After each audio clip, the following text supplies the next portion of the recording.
آسمان و زمین کی تمام مخلوقات کو تمہارے کام میں لگا دیا گیا ہے اور تم پر اپنی مادی اور روحانی ہر قسم کی نعمتوں کو نچھاور کر دیا ہے۔ اللہ تعالیٰ نے انسانوں کے اوپر ساری نعمتیں نچھاور کر دی، مادی نعمتوں ہوں کہ روحانی نعمتیں، ساری کی ساری انسانوں کے اوپر نچھاور کر دی گئی۔ اس کا مطلب یہ ہے کہ جو کچھ دنیا کے اندر بنایا گیا ہے، جو کچھ دنیا کے اندر موجود ہے، یہ جو سمندر ہے، یہ جو نہریں ہیں، یہ جو آب ہے، یہ جنگلات ہیں، یہ پہاڑ ہیں، اس سے نکلنے والی ساری معدنیات ہیں، زمین سے نکلنے والی معدنیات ہیں، ہر ایک ایک چیز کو آپ کے لیے یہ ساری کی ساری اس انسان کی خدمت کے لیے، انسان کی ضروریات کی تکمیل کے لیے اس کو تکمیل کی گئی۔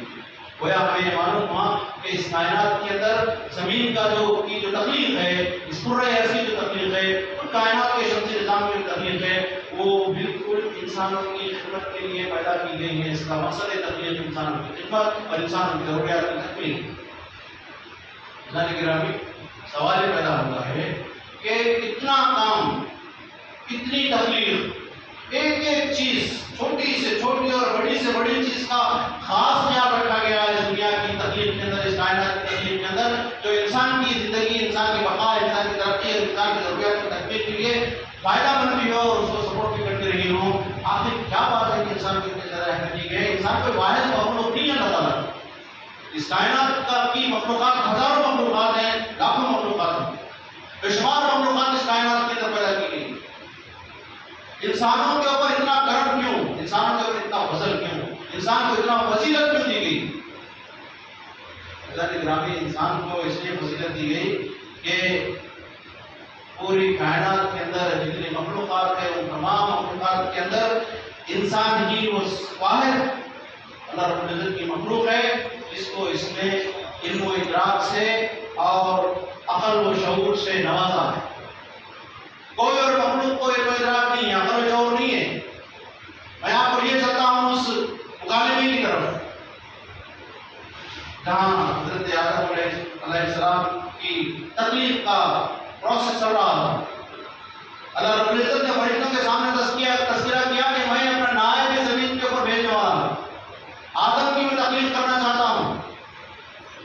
فرشتوں نے کہا تھا، یاد ہے آپ کو، فرشتوں نے کہا تھا کہ اللہ تیری تسبیح کے لیے، تقدیس کے لیے تو ہم موجود ہیں، تیری تسبیح اور تصدیق کرنے کے لوگوں کی کمی نہیں ہے، پھر تو ایک ایسے مخلوق کی تخلیق کی طرف تو جو ہے آگے چل رہا ہے جو اس زمین پر جا کے فساد کرے گی، جھگڑا کرے گی، خوب آئے۔